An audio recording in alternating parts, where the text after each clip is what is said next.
मीरा भाईंदरमध्ये मराठी एकीकरण समितीकडून बॅनरबाजी करण्यात आली आहे आणि ती बॅनरबाजी यासाठी करण्यात आली आहे याचं कारण असं की उद्या मीरा भाईंदरमध्ये मोठा मोर्चा निघणार आहे आणि त्या मोर्चाच्या अनुषंगाने मीरा भाईंदरमध्ये मोठ्या प्रमाणात बॅनरबाजी करण्यात आली आहे आणि ही बॅनरबाजी जी केलेली आहे ती मराठी एकीकरण समितीने केलेली आहे आणि त्यांनी स्पष्ट भाषेत त्यावरती मजकूर लिहिला आहे की मराठी एकीकरण समिती महाराष्ट्र राज्यात समविचारी संस्था सर्व राजकीय पक्ष सामाजिक संस्था महाराष्ट्र प्रेमी यांच्या वतीने मीरा भाईंदर शहरातील मराठी अस्मितेसाठी मराठी माणसासाठी मराठी मोर्चा काढण्यात येणार आहे आणि हा जो मोर्चा आहे हा बालाजी हॉटेल शांती पार्क परिसर ते मीरा रोड स्थानकापर्यंत काढण्यात येणार आहे।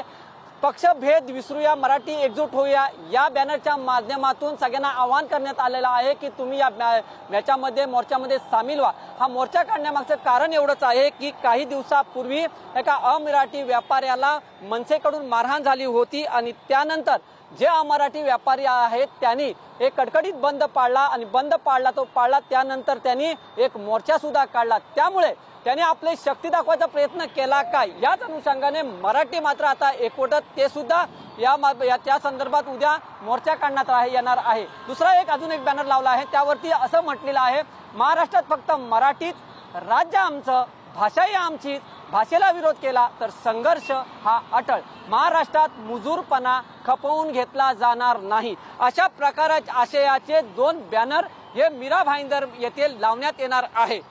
मात्र आता हे पाहणं उत्सुकतेचं ठरणार आहे उद्या जो मोर्चा निघणार आहे तो कशा प्रकारे निघणार आहे त्यातून कशा प्रकारे संदेश दिला जाणार आहे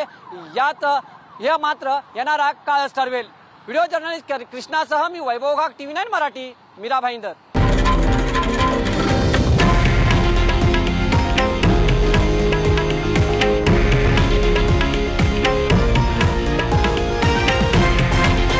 हे आहे देशातील नंबर 1 न्यूज नेटवर्क आणि आपण पाहत आहात TV9 मराठी, एकमेव।